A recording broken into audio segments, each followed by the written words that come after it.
नमस्कार मित्रों, desire point channel के एक नए वीडियो लेक्चर में मैं हूं अमित दुबे। और आज के इस वीडियो लेक्चर में हम क्लास 11th इंग्लिश के first chapter the portrait of a lady का अध्ययन कर रहे हैं। और इस वीडियो लेक्चर में आगे बढ़ने से पहले मैं आप सभी से एक छोटा सा प्रॉमिस करता हूं कि जब ये वीडियो लेक्चर कंप्लीट होगा तो आपके लिए ये चैप्टर धुआं होने वाला है। यानी आज के इस वीडियो लेक्चर में इस चैप्टर को मैं बहुत ही सरल और आसान शब्दों में आपको पढ़ाने वाला हूँ। और आज के बाद ये चैप्टर आपके लिए बहुत बहुत बहुत ज़्यादा आसान हो जाएगा। चलिए, पिछले वीडियो लेक्चर में आपने यहाँ तक अध्ययन कर लिया था, कंटेंटमेंट तक। अगर आपने पिछला वीडियो लेक्चर नहीं देखा है तो हमारे डिज़ायर पॉइंट चैनल के प्लेलिस्ट का जो ऑप्शन होता है, जब आप चैनल ओपन करते हैं तो ऑप्शन आता है होम वीडियोस, उसके बगल में प्लेलिस्ट। तो प्लेलिस्ट में जा करके आप पिछला वीडियो लेक्चर देख सकते हैं।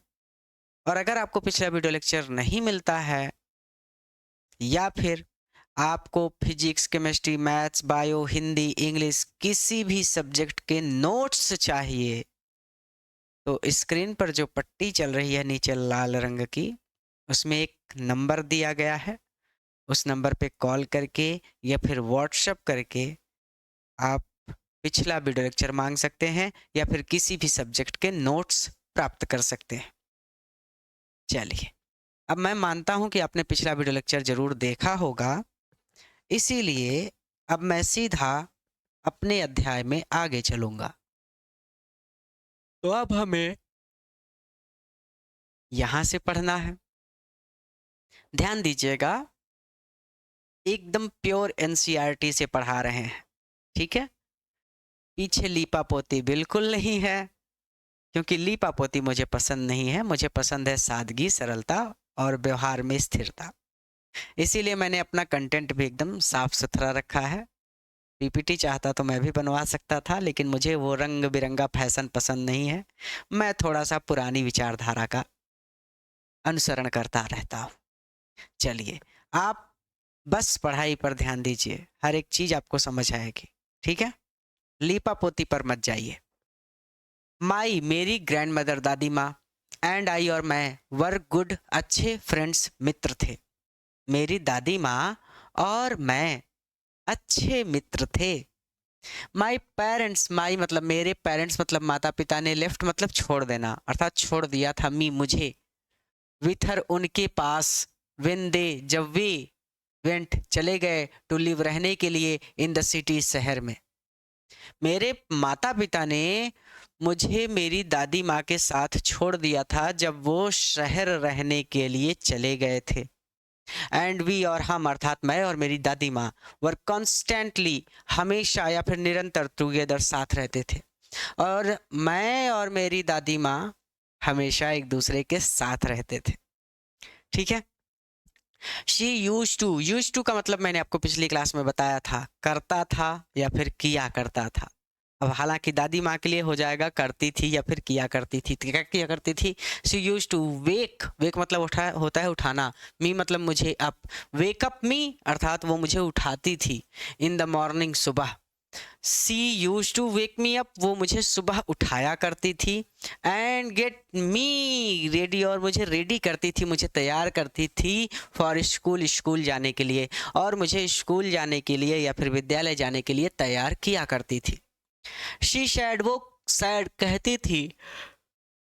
सैड का मतलब तो कहना होता है, लेकिन यहाँ पर चूंकि ये प्रेयर है तो इसको कहा जाएगा गाना।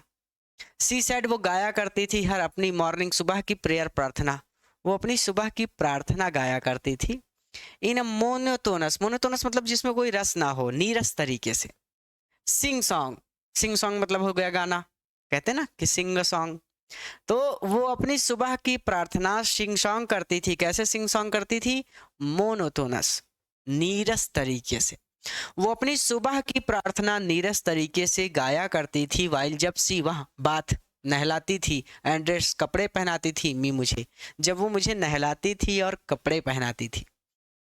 इन द होप, इस आशा में, दैट आई कि मैं, वुड लिसन, इसे सुनकर, and get to know by heart, get to know it by heart, it लगा है इस प्रार्थना के लिए, get to know by heart का मतलब होता है याद कर लेना, इतना बड़ा लिखा है, इसका मतलब बहुत छोटा सा होता है, याद कर लेना। इस आशा में कि मैं इसे सुनकर get to know it by heart याद कर लूंगा।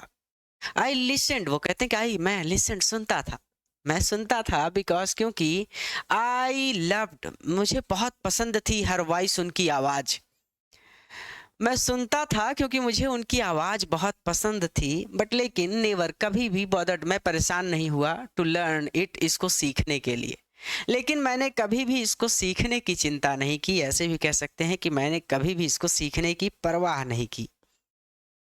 देन, और फिर तब, सी, वहाँ, वुड, फिच, फिच मतलब होता है लाना, वो लाती थी, क्या लाती थी, माई, मेरी, वुडन स्लेट, लकड़ी की स्लेट, स्लेट मतलब होता है तख्ती, वुडन मतलब लकड़ी की, लकड़ी की तख्ती लाती थी। अब देखिए, हम लोगों ने तो लकड़ी की तख्ती पर पढ़ाई की है, लेकिन आप सबके समय में तो डायरेक्ट पेंसिल और पेपर आ गया था, आपको बचपन से ही कॉपी मिल गई होगी, लेकिन अपने पिताजी से पूछे, वो आपको बताएंगे पहले लकड़ी की तख्ती होती थी और उसी पर चौक से लिखा करते थे हम लोग। ठीक है, चलिए, फिच माई वुडन स्लेट, और फिर वो मेरी वुडन स्लेट लाती थी, लकड़ी की तख्ती लाती थी, विच, जिसे, सी हैड ऑलरेडी, उन्होंने पहले ही वाश्ड, वाश मतलब होता है धोना, धोया होता था, एंड प्लास्टर्ड, प्लास्टर मतलब होता है पुताई करना, अर्थात पोता होता था, विथ येल्लो, पीला चाक, येल्लो चाक से, पीली चाक से, पीला चाक का मतलब होता है मुल्तानी मिट्टी, बच्चियां अक्सर अपने चेहरे पर अपनी सुंदरता बढ़ाने के लिए लगाती हैं, बच्चियों को पता होगा, हालांकि बालकों को इसके बारे में नहीं पता होगा, हमें भी कुछ समय तक नहीं पता था, लेकिन हमारे घर में हमारी एक लक्ष्मी, हमारी बहन है, वो लीपा पोती में फर्स्ट क्लास हैं, तो उनसे हमें ये सूचना प्राप्त हुई कि ये मिट्टी अगर चेहरे पर लगाएं तो निखार आता है, हालांकि हमें कोई परिवर्तन कभी दिखा नहीं, लेकिन उनके अनुसार ऐसा हमेशा उनका मानना रहा है कि अगर ये मुल्तानी मिट्टी चेहरे पर लगाते हैं तो निखार आता है। चलिए ठीक है, कोई बात नहीं, हालांकि हमें अपने अध्याय से भटकना नहीं है। प्लास्टर्ड विथ येलो चाक, जिसे उन्होंने पहले ही धोया होता था और मुल्तानी मिट्टी से पोता होता था।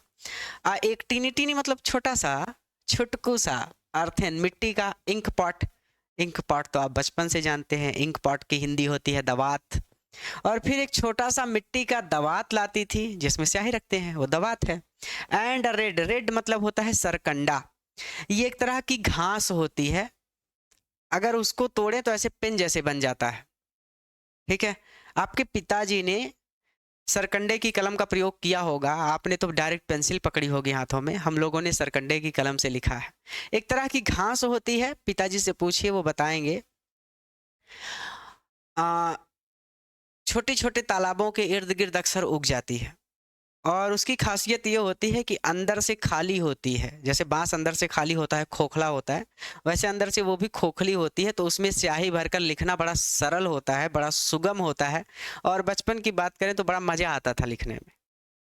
हालांकि उस आनंद से आप बहुत दूर हैं, उस आनंद को आप अनुभव नहीं कर सकते, क्योंकि अब आप डायरेक्ट पेंसिल से और डायरेक्ट पेन से लिखना शुरू करते हैं।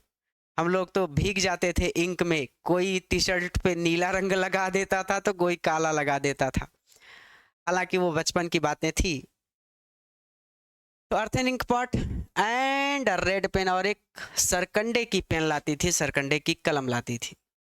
ठीक है, देयर, टाई, टाई मतलब होता है बांधना, देम, इन सभी को, आल, देम ऑल, इन सभी को बांध कर, इन अ बंडल, एक बंडल में, एक बंडल में बांधकर, आप ऐसे कह सकते हैं कि एक बस्ते में बांधकर, and hand it, hand it मतलब पकड़ा देना, वो पकड़ा देती थी या फिर थमा देती थी, टू मी, इन्हें, मुझे, और इन सब को एक बस्ते में बांधकर वो मुझे पकड़ा देती थी। जाहिर सी बात है, छोटे से थे, वो बस्ता ही लेके स्कूल जाते थे ना, तो वही बात है।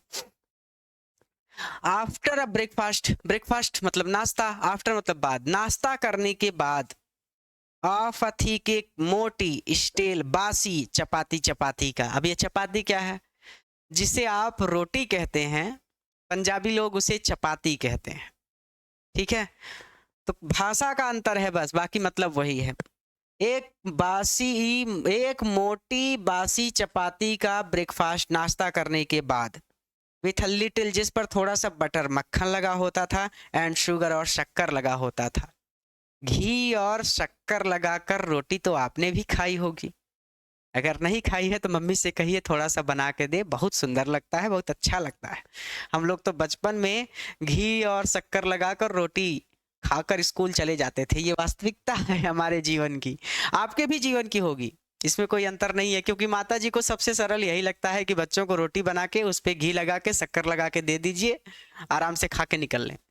और स्वास्थ्य के लिए भी बड़ा अच्छा होता है, क्योंकि घी खाएंगे तो बड़ी अच्छी बात है। ठीक है, तो एक मोटी बासी चपाती जिस पर थोड़ा सा मक्खन और शक्कर लगा होता था। स्प्रेड मतलब फैलाना, तो फैला होता था, अर्थात रोटी पर लगाएंगे तो फैलाकर ही ना लगाएंगे कि एक ही जगह पर रख देंगे, पूरी रोटी पर फैलाकर लगाया जाता था। तो स्प्रेड ऑन इट का मतलब जिस पर थोड़ा सा मक्खन और शक्कर लगा होता था। तो एक मोटी बासी चपाती जिस पर मक्खन और शक्कर लगी होती थी, उसका नाश्ता करने के बाद वी वेंट, हम जाते थे टू स्कूल, विद्यालय, हम स्कूल जाते थे या फिर हम विद्यालय जाते थे। आगे कहते हैं कि सी, वह कैरीड ले जाती थी, सेवरल बहुत सारी, स्टेल चपातीस, स्टेल बासी चपातियां, वो बहुत सारी बासी चपातियां ले जाती थी, विथ हर अपने साथ, फॉर द विलेज डॉग्स, गांव के कुत्तों के लिए। तो माई ग्रैंड मदर, एक बार रिवीजन तो करना बनता है ना, भागना नहीं है। माई grand mother and I were good friends, मेरी दादी माँ, मैं साइड हो जाता हूँ ताकि आपको स्पष्ट रूप से दिखे पूरा बोर्ड। मेरी दादी माँ और मैं बहुत अच्छे मित्र थे। My parents left me with her, मेरे माता पिता ने मुझे उनके पास छोड़ दिया। When they went to live in the city, जब वो शहर रहने के लिए चले गए। भाई जीविका अर्जित करने के लिए माता पिता शहर चले गए होंगे, तो उन्होंने बच्चे को दादी के पास छोड़ दिया था। And we were constantly together, और हम हमेशा साथ रहते थे, अर्थात कह रहे हैं कि मैं और मेरी दादी माँ हमेशा एक दूसरे के साथ रहते थे। She use to wake me up in the morning, वो सुबह मुझे उठाया करती थी, ऐसे भी कह सकते हैं कि वो सुबह मुझे जगाया करती थी। एंड गेट मी रेडी, और तैयार करती थी मुझे फॉर स्कूल, विद्यालय जाने के लिए, और मुझे विद्यालय जाने के लिए तैयार किया करती थी। शी शैड, वो गाया करती थी, हर मॉर्निंग, अपनी सुबह की प्रेयर, प्रार्थना, वो अपनी सुबह की प्रार्थना गाया करती थी, इन अ मोनोटोनस शिंग शॉन्ग, नीरस तरीके से। वाइल, जब सी बात, एंड ड्रेस्ड मी, जब वो मुझे नहलाती थी और मुझे कपड़े पहनाती थी, तो वो अपनी सुबह की प्रार्थना नीरस तरीके से गाया करती थी। इन द होप, इस आशा में, दैट आई वुड लिसन, कि मैं इसे सुनकर, and get to know it by heart, याद कर लूंगा। आई लिसेंड, मैं सुनता था, because I loved her voice, क्योंकि मुझे उनकी आवाज पसंद थी। बट नेवर बॉदर्ड, लेकिन मैं कभी भी चिंता नहीं की, टू लर्न इट, इसको याद करने की, लेकिन मैंने कभी भी इसको याद करने की परवाह नहीं की, या फिर ऐसे भी कह सकते हैं कि लेकिन मैंने कभी भी इसको याद करने की कोशिश नहीं की। Then she would fetch my wooden slate, फिर वो मेरी लकड़ी की तख्ती लाती थी, which she has already washed and plastered with yellow chalk, जिसे उन्होंने पहले ही धोया होता था और मुल्तानी मिट्टी से पोता होता था। अ टीनी अर्थन इंक पॉट, एक छोटा सा मिट्टी का दवात लाती थी, एंड रेड पेन, और एक सरकंडे की कलम लाती थी। सरकंडा क्या होता है, अपने पिताजी से जरूर इस विषय पर चर्चा करें, वो आपको स्पष्ट रूप से बता देंगे। और अगर आप गांव में रहते होंगे तो मैं ये मानता हूं कि वो आपको दिखा भी देंगे। Tie they mall in a bundle, इन सब चीज़ों को एक बस्ते में बांधकर, हैंड इट टू मी, वो मुझे थमा देती थी। इन सब चीज़ों को एक बस्ते में बांधकर, वह बस्ता मेरी दादी माँ मुझे थमा देती थी। After a breakfast of thick steel chapati with a little butter and sugar spread on it, एक मोटी बासी चपाती जिस पर मक्खन और शक्कर लगा होता था, उसका नाश्ता करने के बाद, वी वेंट टू स्कूल, हम विद्यालय जाते थे। शी कैरिड, वो ले जाया करती थी, सेवरल, बहुत सारी, स्टील चपातीज, बासी चपातियां, विथ हर, अपने साथ, फॉर द विलेज डॉग्स, गांव के कुत्तों के लिए। मेरी दादी माँ गांव के कुत्तों के लिए अपने साथ बहुत सारी बासी चपातियां ले जाया करती थी। तो शायद ये पैसेज क्लियर हो गया है। अगले पैसेज को हम देखते हैं। चलिए, अगला पैसेज है आपकी पुस्तक में, माई ग्रैंड मदर, मेरी दादी माँ, ऑलवेज वेंट, हमेशा जाती थी, टू स्कूल, विद्यालय, विथ मी, मेरे साथ। मेरी दादी माँ हमेशा मेरे साथ विद्यालय जाती थी। बिकॉज, क्योंकि द स्कूल, वह विद्यालय, वाज अटैच, अटैच का मतलब होता है जुड़ा हुआ, जुड़ा हुआ था, टू द टेम्पल, मंदिर से, क्योंकि विद्यालय मंदिर से जुड़ा हुआ था। द प्रीस्ट, पुजारी, प्रीस्ट का मतलब होता है पुजारी। Taught us, teach, taught, taught, teach का मतलब होता है पढ़ाना, टॉट सेकंड फॉर्म, तो पढ़ाया करते थे, अस हमें, द अल्फाबेट, अल्फाबेट मतलब वर्णमाला, का से कबूतर, खा से खरगोश, S for apple, B for ball.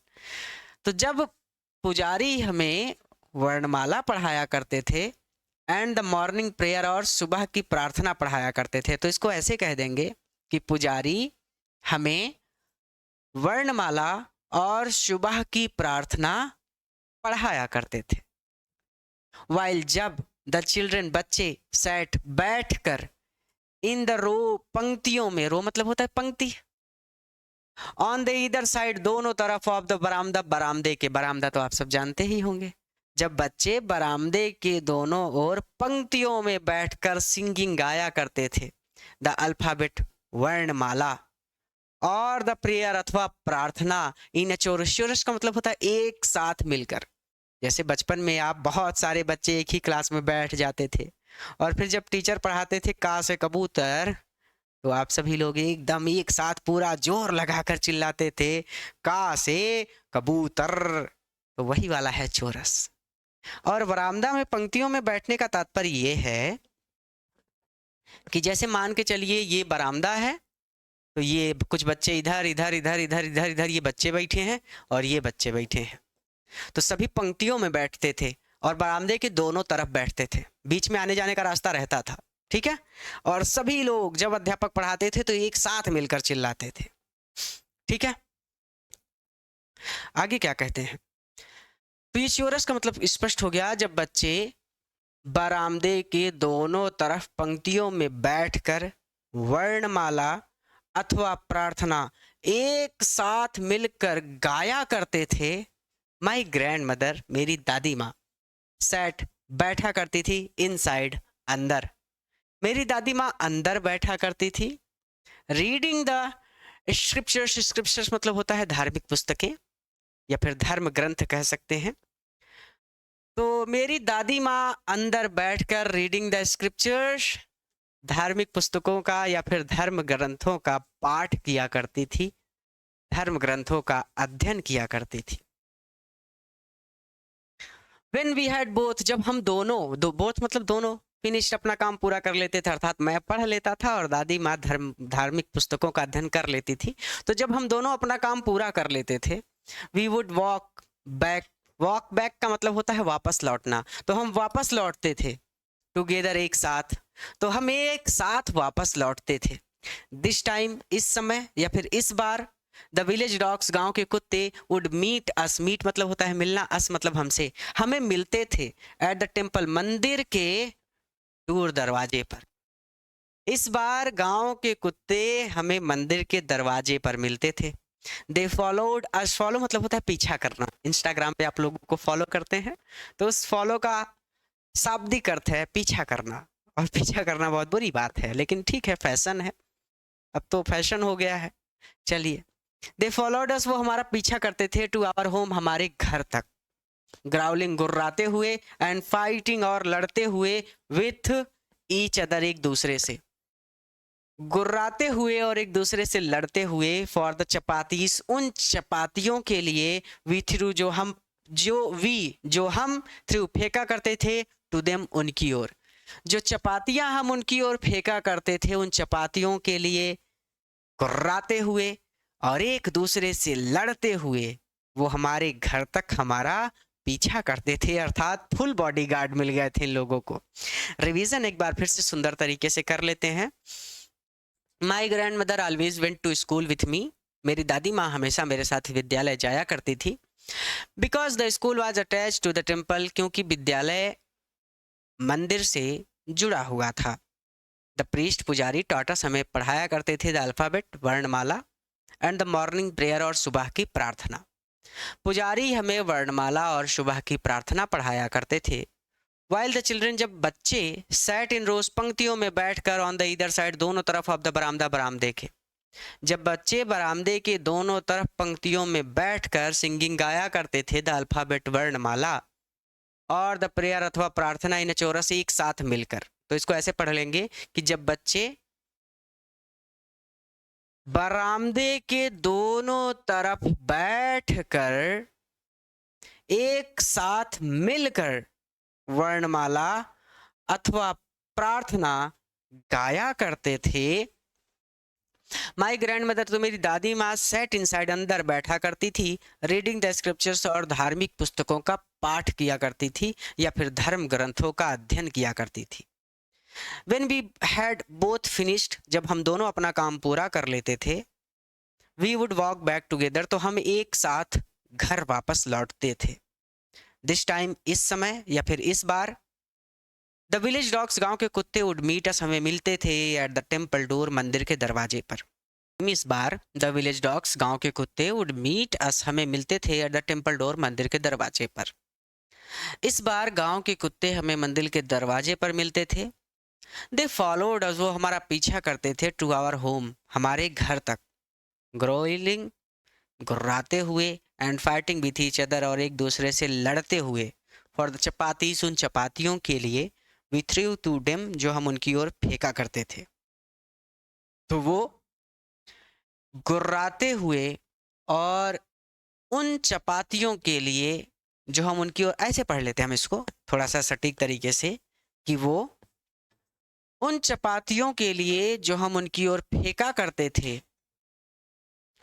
गुर्राते हुए और एक दूसरे से लड़ते हुए, हमारे घर तक हमारा पीछा करते थे। अगली पंक्ति देखेंगे, अगली लाइन क्या है?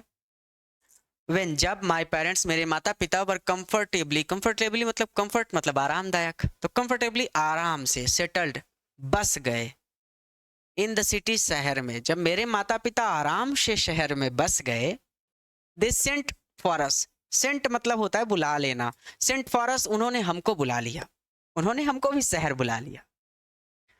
दैट वाज, यहाँ, अ टर्निंग पॉइंट, टर्निंग पॉइंट मतलब आप सीधे जा रहे हैं फिर आप टर्न हो गए, तो यहाँ पर एक टर्न आ गया, एक मोड़ आ गया, इन आवर फ्रेंडशिप, हमारी मित्रता में। यहाँ पर हमारी मित्रता में एक मोड़ आ गया। मोड़ क्यों आया? क्योंकि गांव में थे तो दोनों लोग हमेशा साथ रहते थे, लेकिन अब शहर जाने के बाद कैसे कैसे चीजें बदल गई, वो आगे की लाइनों में लिखी हुई है। यहाँ पर हमारी मित्रता में एक मोड़ आ गया। आल्दो, यद्यपि, वी शेयर्ड, हम साझा करते थे, द सेम रूम, एक ही कमरा, अर्थात यद्यपि हम एक ही कमरे में रहा करते थे, या फिर ऐसे भी कह सकते हैं कि यद्यपि हम एक ही कमरे में साथ साथ रहते थे। माई ग्रैंड मदर, मेरी दादी माँ, नो लॉन्गर, अब नहीं आती थी, केम टू स्कूल, विद्यालय, विथ मी, मेरे साथ, मेरी दादी माँ, लेकिन मेरी दादी माँ अब मेरे साथ विद्यालय, नो लॉन्गर केम, नहीं आती थी। आई यूज टू गो, मैं जाया करता था, टू एन इंग्लिश स्कूल, एक इंग्लिश विद्यालय में, मैं एक अंग्रेजी स्कूल में जाया करता था, इन मोटर बस, एक मोटर बस से, जिसे आसान और साधारण शब्दों में हम कहते हैं बस। मैं एक बस से एक अंग्रेजी स्कूल में जाया करता था। देयर वर नो डॉग्स, वहां पर कुत्ते नहीं थे, इन द स्ट्रीट, गलियों में, वहां पर गलियों में कुत्ते नहीं थे। एंड शी, और शी लगा है दादी माँ के लिए, और दादी माँ ने टुक टू फीडिंग, खिलाना शुरू कर दिया, स्पैरोस, पक्षियों को, छोटी छोटी चिड़िया होती है, स्पैरो बोलते हैं, तो छोटे छोटे पक्षियों, चलिए पक्षी ही कह देते हैं, और मेरी दादी माँ ने पक्षियों को खिलाना शुरू कर दिया, इन द कोर्ट यार्ड, आंगन में, ऑफ आवर सिटी होम, हमारे सिटी शहर के हाउस, घर में, और हमारे शहर के घर के आंगन में मेरी दादी माँ ने पक्षियों को खिलाना शुरू कर दिया। कहाँ गया? She took to feeding sparrows, हाँ शुरू कर दिया, टुक टू फीडिंग स्पैरोज, पक्षियों को खिलाना शुरू कर दिया। कहाँ शुरू कर दिया? हमारे शहर के घर के आंगन में। ऐसे भी कह सकते हैं। चलिए इसे यहीं तक रखते हैं, ज़्यादा बातें नहीं घुमाते हैं। तो ये हो जाएगा when my parents were comfortably settled in the city, जब मेरे माता पिता आराम से शहर में बस गए। दे सेंट फॉर अस, तो दे सेंट फॉर अस का मतलब हो जाएगा उन्होंने हमें बुला लिया। That was a turning point in our friendship, हमारी दोस्ती में या फिर हमारी मित्रता में यहाँ पर एक मोड़ आया। Although we share the same room, यद्यपि हम एक ही कमरे में रहते थे। My grand mother no longer came to school with me, मेरी दादी मेरे साथ स्कूल नहीं जाती थी। ऐसे भी कह सकते हैं कि फिर भी मेरी दादी मेरे साथ स्कूल नहीं जाती थी। I used to go an English school in a motor bus, मैं बस से एक अंग्रेजी स्कूल में जाता था। There were no dogs in the street, गली में कुत्ते नहीं थे। And she took to feeding sparrows in the courtyard of our city house, और उन्होंने शहर के, ऐसे कह सकते हैं कि हमारे शहर के घर के आंगन में चिड़ियों को खिलाना शुरू कर दिया। या फिर आप इतना बढ़ा चढ़ा कर ना कहना चाहें तो आप ऐसे भी कह सकते हैं कि उन्होंने घर के आंगन में चिड़ियों को खिलाना शुरू कर दिया। एज द इयर्स, जैसे जैसे साल रोल्ड बाई बीतते गए, जैसे जैसे साल बीतते गए, वी शॉ लेस, हम कम मिलने लगे। शॉ मतलब दिखाई पड़ना, तो हम कम दिखाई पड़ने लगे ऑफ ईच अदर, एक दूसरे को। एक दूसरे को कम दिखाई पड़ना से मतलब है कि जब दिखेंगे नहीं तो मिलेंगे कैसे, तो हम एक दूसरे से कम मिलने लगे। जैसे जैसे हमारी आयु बढ़ती है, होता क्या है कि हम अपने माता पिता से, अपने दादा दादी से दूर होते हैं। हम बाहर गलियों में, बाहर समाज में अपने नए नए मित्र बनाते हैं और उनके साथ समय बिताना ज़्यादा पसंद करते हैं। तो ये बच्चे के साथ भी, यानी खुशवंत सिंह भी जब बच्चे थे तो उनके साथ भी यही हुआ। वो अपना ज़्यादा समय बाहर बिताने लगे, दादी के पास वो अपना बहुत कम समय बिताते थे। और इसी बात को उन्होंने थोड़ा सा घुमा कर लिखा कि as the years rolled by, जैसे जैसे साल बीतते गए, we saw less of each other, हम एक दूसरे से बहुत कम मिलने लगे। या फिर और आसान शब्दों में ऐसे भी कह सकते हैं कि जैसे जैसे साल बीतते गए हम एक दूसरे से कम मिलते थे। और सम टाइम, कुछ समय तक, शी कंटिन्यूड, उन्होंने जारी रखा, टू वेक मी अप, मुझे उठाना, एंड गेट मी रेडी, और तैयार करना, फॉर स्कूल, स्कूल जाने के लिए। कुछ समय तक तो वो मुझे सुबह उठाती रही और स्कूल जाने के लिए मुझे तैयार करती रही। When I came back, जब मैं वापस आता, अर्थात जब मैं स्कूल से वापस आता, she would ask, वो पूछा करती थी, मी मुझसे, वो मुझसे पूछा करती थी, वाट की क्या, द टीचर, अध्यापक ने, हैड टॉट, पढ़ाया है, मी मुझे, कि अध्यापक ने मुझे क्या पढ़ाया है। जब मैं स्कूल से वापस आता तो वो मुझसे पूछा करती थी कि अध्यापक ने मुझे आज क्या पढ़ाया है। बिल्कुल वैसे ही जैसे बचपन में आपके पिताजी आपसे, आपकी माताजी आपसे पूछा करते थे। हो सकता है अब भी पूछा करते हो, क्योंकि अभी भी बच्चे हैं। हालांकि आपको लगता है कि आप महाबली खली हो गए हैं, लेकिन ऐसा नहीं है। हम लोग तो हाई स्कूल के बच्चों को, 11th के बच्चों को, 12th के बच्चों को एकदम लाड प्यार से ऐसे मानते हैं कि एकदम छोटे छोटे बच्चे हैं, चंगू मंगू हैं, हमारी छोटी सी सेना है। तो आप तो अभी अभी 11th में आए हैं, ठीक है, तो आप बड़े नहीं हुए हैं। तो इसका रिवीजन एक बार फिर से करेंगे। As the years rolled by, जैसे जैसे साल बीतते गए, we saw less of each other, हम एक दूसरे से कम मिलते थे, ठीक है। फॉर सम टाइम्स ही continue to wake me up and get me ready for school, कुछ समय तक तो वो मुझे जगाती रही और स्कूल जाने के लिए मुझे तैयार करती रही। व्हेन आई केम बैक, जब मैं वापस आता, she would ask me what the teacher had taught me, वो मुझसे पूछती थी कि अध्यापक ने मुझे क्या पढ़ाया है। तो टॉट मी तो आपने पहले ही वहां पर नीचे मैंने पेन से लिख दिया था बुक में। अब है आई वुड टेल, मैं उन्हें बताता था, हर मतलब दादी माँ को। आई वुड टेल हर, मैं उन्हें बताता था इंग्लिश वर्ड्स, इंग्लिश वर्ड यानी अंग्रेजी शब्द। मैं उन्हें अंग्रेजी शब्द बताता था। भाई मैं इंग्लिश स्कूल में जाता था तो मैं हिंदी में तो बताऊंगा नहीं, मैं भी इंग्लिश में बताता था, मैं उन्हें अंग्रेजी शब्द बताता था। अब हालांकि हमारे माता पिता इतने भोले हैं कि उन्हें इंग्लिश में ई भी नहीं आता, अर्थात प्राथमिक ज्ञान भी उन्हें इंग्लिश का नहीं होता। अब आप घर में कुछ बड़ा बड़ा सेंटेंस इंग्लिश में पढ़ने लगे तो हो सकता है माता जी को ना समझ में आए। तो माता पिता इतने भोले हैं कि उनको इंग्लिश तो आती नहीं है। तो दादी को भी इंग्लिश नहीं आती थी। तो जब मैं उनको इंग्लिश शब्द बताता था, एंड लिटिल थिंग, और कुछ बातें बताया करता था, लिटिल मतलब कुछ, थिंग्स मतलब बातें, कुछ बातें बताया करता था ऑफ वेस्टर्न साइंस, वेस्टर्न पश्चिमी साइंस, विज्ञान एंड लर्निंग, और ज्ञान के बारे में, और पश्चिमी ज्ञान और विज्ञान के बारे में कुछ बातें बताया करता था, जैसे the law of gravity, gravity का लॉ, गुरुत्वाकर्षण का नियम, आर्किमिडीज प्रिंसिपल, आर्किमिडीज का सिद्धांत, द वर्ल्ड, और यह संसार बीइंग राउंड गोल है। मैं उनको बताता था, दादी दादी सुनिए, ये दुनिया जो है ना, ये गोल है, इटीसी एक्सेट्रा एक्सेट्रा, इसी तरह की अन्य बातें मैं उनको बताया करता था। दिस मेड हर, ये सुनकर अनहैप्पी, वो दुखी हो जाती थी, मेरी बातें सुनकर वो दुखी हो जाती थी। क्यों दुखी हो जाती थी? क्योंकि उनको इंग्लिश नहीं आती थी, और इंग्लिश नहीं आती थी तो शी कुड नॉट हेल्प, वो मेरी मदद नहीं कर सकती थी विथ माइलेशन, मेरे पाठ में। जब आता ही नहीं था तो समझाएंगी क्या, मदद क्या करेंगी?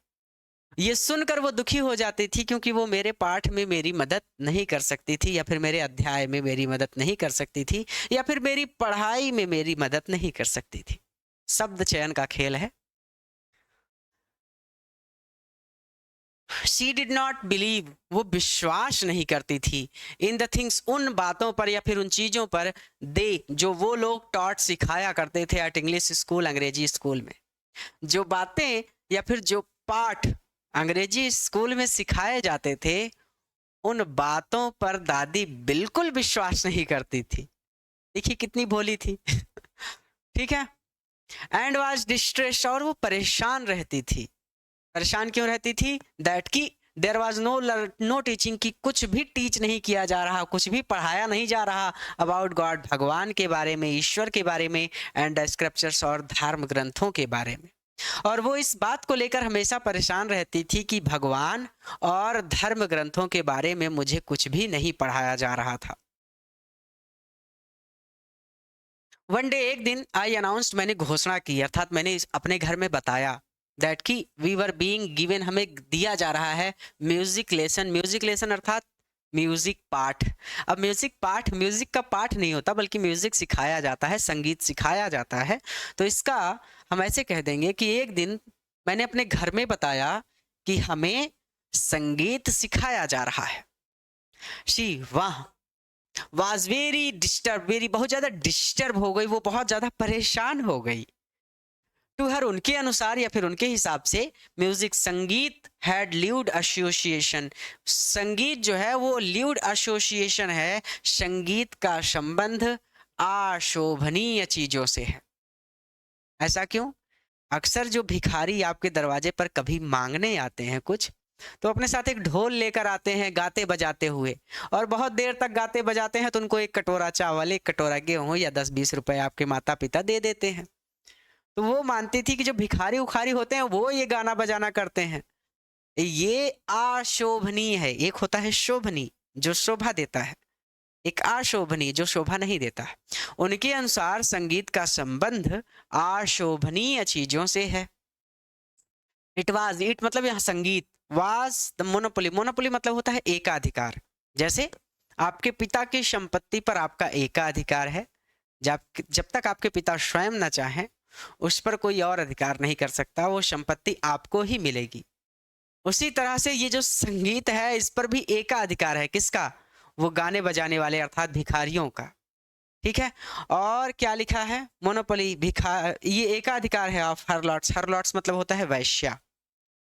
देखिए मूवीज वगैरह में आमी जो तुम्हार गाना वाना गा के नाचते हैं ना राजा महाराजा के दरबार में, तो महिलाएं जो नृत्य करती हैं वो लोग भी इसी गाना बजाना से ही धन अर्जित करती हैं, जीविका अर्जित करती हैं। तो दादी माँ बहुत पुराने विचारधारा की थी कि राजा महाराजा के दरबार में पहले महिलाएं नाच गा कर अपना पेट पालती थी, अर्थात अपनी जीविका अर्जित करती थी। तो उसी तरह से ये जो संगीत है ये वैश्याओं का एकाधिकार है, वो जो नृत्य करती है महिलाएं उनका एकाधिकार है, और बेगर्स और भिखारियों का एकाधिकार है। ये तो भिखारी और जो नृत्य करने वाली महिलाएं होती हैं उनका एकाधिकार है। मेरा बच्चा कहाँ फंस गया संगीत सीखने में, ये क्या करेगा संगीत सीखकर, इसको भीख थोड़ी मांगना है। समझिए कितनी पुरानी विचारधारा की थी। ठीक है, लेकिन उनके स्थान पर, उनके हिसाब से देखा जाए तो वो सही थी। हालांकि सभी पुराने रीति रिवाज हमेशा से सही थे। आज हुआ क्या है कि हम लोग फैशन के चक्कर में इतने उलझ गए हैं कि हमें समझ ही नहीं आता कि हम अपने साथ कैसे कैसे कृत्य करके खुद को ही नुकसान पहुंचा रहे हैं। बहुत सारे फैशन आ गए हैं, शर्ट, पैंट, पूरा ढांचा ही बदल गया है इंसान का। और वो ढांचा जो है, अब जो हील्स पहनती हैं बच्चियां, आप दिन भर ऐसे अपने पंजों पर खड़े रहिए, आपकी हालत खराब हो जाए। लेकिन समाज ने उनको इतना विवश कर दिया है कि वो बेचारी हील्स पहन के अपने पंजों पर दिन भर खड़ी रहती हैं। अब जब वो हील्स निकालती होंगी तो उनसे पूछिए कि उनकी कैसी दुर्दशा होती होगी। उनके घुटने वगैरह तो एकदम एड़ी वगैरह दर्द करते रहते होंगे। फिर मेकअप का सामान आ गया, उसमें भी बच्चा अगर आप देखें तो एक तरह से आपकी स्किन को नुकसान ही होता है। पता ना कौन कौन सी क्रीम आती है, लगा लिया, पता चला यहाँ फुंसी निकल आई, यहाँ फुंसी निकल आई। अब तो बालक भी मेकअप करवाने लगे हैं, ऐसा कलयुग आ गया है। तो कहने का मतलब, जो नई चीजें हैं, जो नया फैशन है, वो नुकसान ही पहुंचाता है हमें। हालांकि उसमें कुछ चीजें अच्छी भी होती हैं, लेकिन ज्यादातर नुकसान होता है। लेकिन जो दादा दादी के, माता पिता के, हमारे पूर्वजों के रीति रिवाज हैं, नियम हैं, जो प्रथाएं हैं, वो बहुत विचार करने के बाद, बहुत स्थिर मानसिक संतुलन के साथ उन्होंने बनाई थी।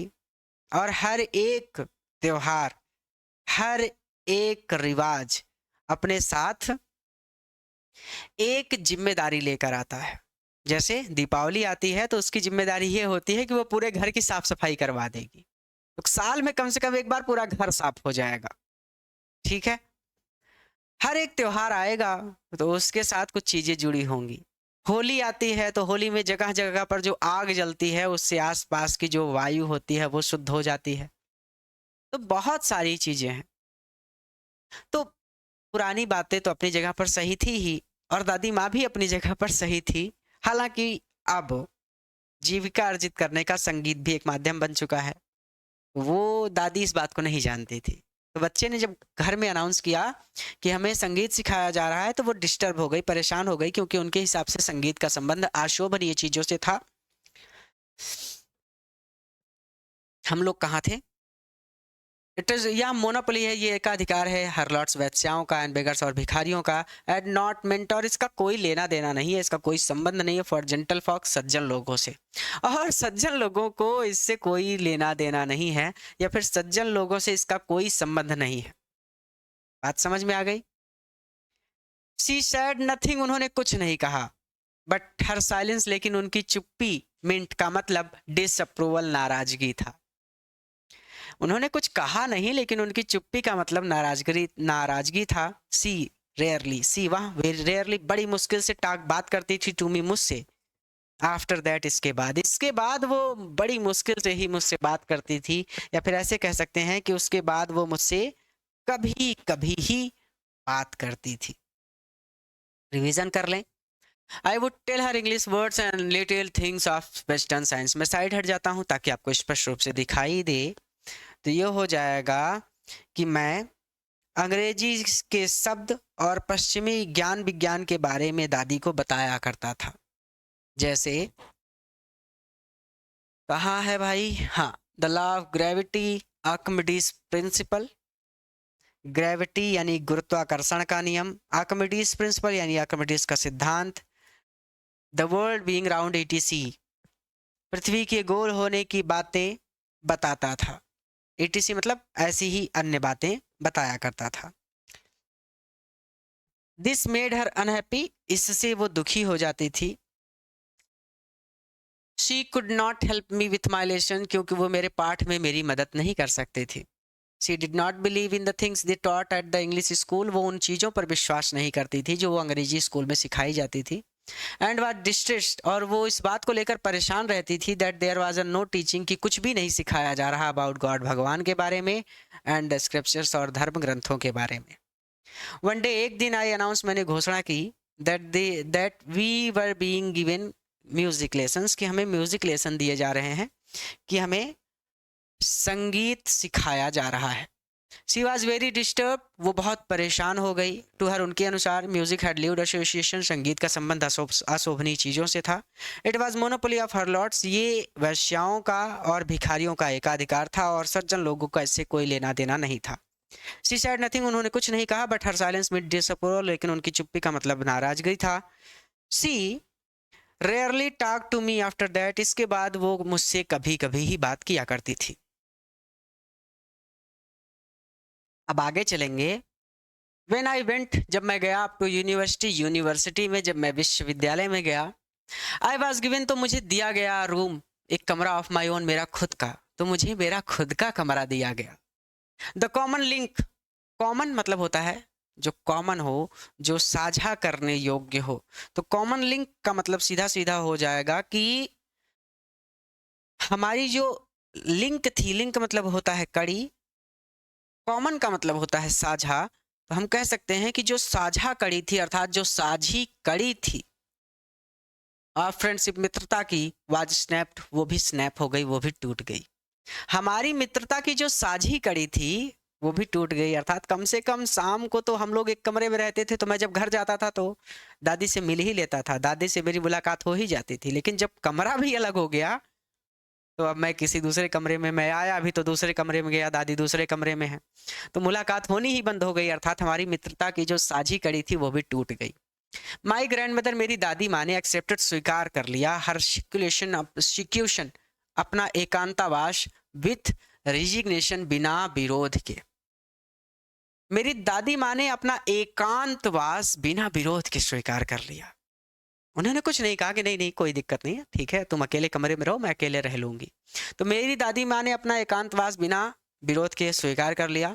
सीरियसली, वो बड़ी मुश्किल से लेफ्ट छोड़ा करती थी हर स्पिनिंग व्हील, स्पिनिंग व्हील मतलब आराम चरखा, वो अपना आराम चरखा बहुत मुश्किल से छोड़ा करती थी, ठीक है, जिसपे आराम करती थी वो, तो वो अपना आराम चरखा कभी छोड़ा करती थी। ऐसे कह दीजिए कि वो अपना आराम चरखा कभी नहीं छोड़ा करती थी। बड़ी मुश्किल से छोड़ने का मतलब, जो चीज़ आप मुश्किल से छोड़ें अर्थात उसको छोड़ना ही नहीं चाहते, तो कभी नहीं छोड़ा करती थी।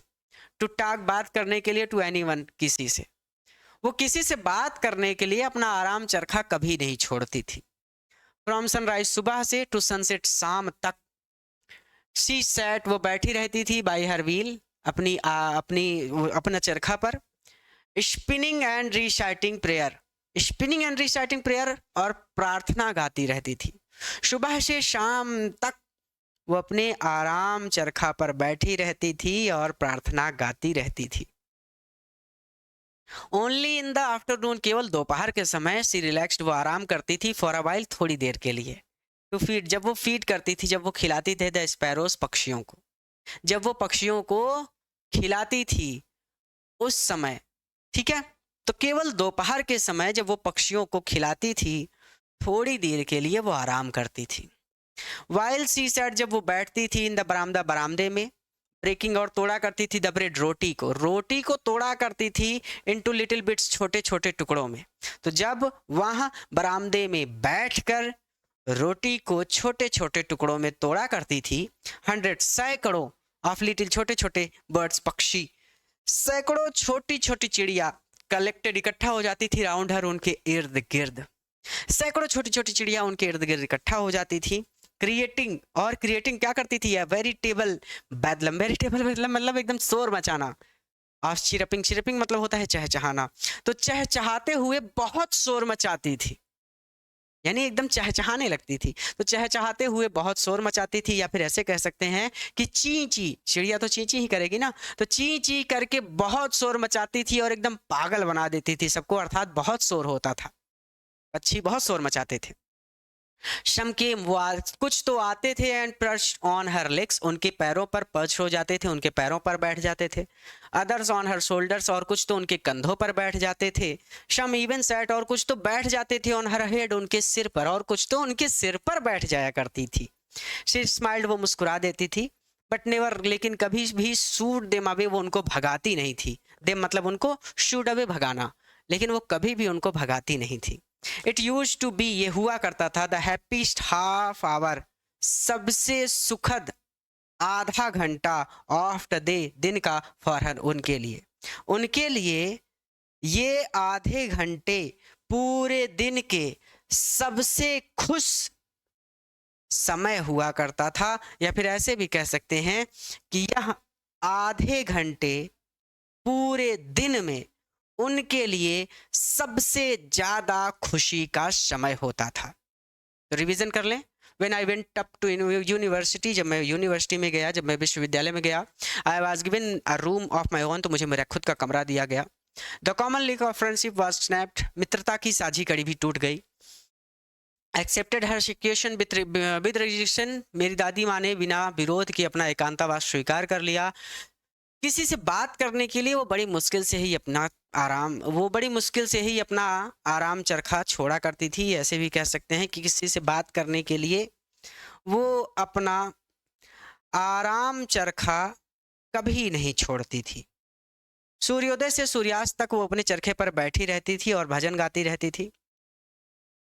थोड़ा सा आराम करने के लिए वह दोपहर के समय चिड़ियों को दाना डालने के लिए अपने चरखे से उठती थी। जब वो बरामदे में बैठकर रोटी को छोटे छोटे टुकड़ों में तोड़ा करती थी, तो सैकड़ों छोटी छोटी चिड़िया उनके इर्द गिर्द या फिर उनके चारों ओर इकट्ठा हो जाती थी और इतना शोर मचाती थी कि पूरा घर में शोर हो जाता था, या फिर ऐसे कह सकते हैं कि ची ची करके पागल बना देती थी, या फिर चहचहाते हुए बहुत ज्यादा शोर मचाती थी। ठीक है, ऐसे भी कह सकते हैं कि ची ची करके पागल बना देती थी, या फिर आप कहना चाहें तो कह सकते हैं कि चहचहाते हुए बहुत ज्यादा चिड़िया शोर मचाती थी। बहुत ज्यादा चिड़िया नहीं, चहचहाते हुए बहुत ज्यादा शोर मचाती थी। ठीक है, अब आगे वो कहती हैं कि कुछ चिड़िया आकर उनकी टांगों पर बैठ जाती थी, कुछ चिड़िया आकर उनके कंधों पर बैठ जाती थी, कुछ आकर उनके सिर पर भी बैठ जाती थी। वो मुस्कुराती रहती थी, लेकिन उन्होंने कभी भी उन चिड़ियों को भगाया नहीं था। और यह आधा घंटा उनके लिए पूरे दिन में सबसे ज्यादा खुशी का समय होता था। तो मैं उम्मीद करता हूं कि यहां तक स्पष्ट हो गया है। अब इसे हम अगले चैप्टर में कंप्लीट कर देंगे। हर एक चैप्टर को बहुत रिलैक्स होकर बहुत आराम से पढ़ेंगे ताकि कहीं पर दिक्कत ना हो। नए हैं तो चैनल को सब्सक्राइब करिए, वीडियो को अपने मित्रों के साथ भी शेयर करिए ताकि वो भी हमारे साथ जुड़ सकें और हमारे साथ जुड़कर अच्छी तरह से मन लगाकर पढ़ सकें, क्योंकि रंग बिरंगा दिखाकर तो बहुत सारे लोग यूट्यूब पर पढ़ा रहे हैं। अगर समझना है हर एक एक शब्द को, हर चीज़ को स्पष्ट रूप से जानना है और बहुत रिलैक्स होके पढ़ना है, ऐसे पढ़ना है कि फिर दोबारा पढ़ने की ज़रूरत ना पड़े, तो डिज़ायर पॉइंट से बेहतर कुछ नहीं है। और रंग बिरंगी चीज़ें मेकअप करने के बाद तो हर चीज़ अच्छी लगती है, हालांकि मेकअप उतरने के बाद पता चलता है कि कौन सी चीज़ सुंदर है और कौन सी सुंदरता केवल बनावटी है। ये आप पर निर्भर करता है कि आप क्या चुनाव करते हैं। मैं प्रयास करूंगा कि मैं हर एक चीज़ को बहुत आराम से और बहुत डिटेल में पढ़ाऊं, क्योंकि 11th है तो अभी अभी आपके लिए एक का एक सिलेबस बहुत बड़ा हो गया है। तो आराम से पढ़िए ताकि हर चीज़ को आप समझ सकें और 12th में जाते जाते आपको आदत पड़ जाए चीज़ों को बड़ा करके समझने की, बड़ा करके पढ़ने की, ताकि 12th में आप बहुत आसानी से अपनी तैयारी कर सकें, बहुत आसानी से पढ़ाई कर सकें। और अगर रंग बिरंगा पढ़ के जाएंगे तो 12th में कुछ समझ में नहीं आएगा, क्योंकि सिलेबस आपके लिए बहुत बड़ा हो गया, एकाएक बड़ा हो गया। पूरा वीडियो देखने के लिए धन्यवाद। नए हैं तो चैनल को सब्सक्राइब कीजिए, चैनल को अपने मित्रों के साथ भी शेयर कीजिए, क्योंकि जब आप शेयर करते हैं और आपके मित्र हमारे साथ जुड़ते हैं तो ये बहुत बड़ी बात होती है हमारे लिए। आपका सहयोग बहुत ज़्यादा मायने रखता है।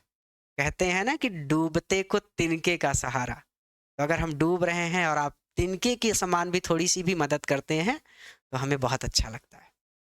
आप सभी का बहुत बहुत धन्यवाद। आज का चैप्टर यहीं पर रोकेंगे, तीसरे पार्ट में इस चैप्टर को कंप्लीट कर देंगे। धन्यवाद।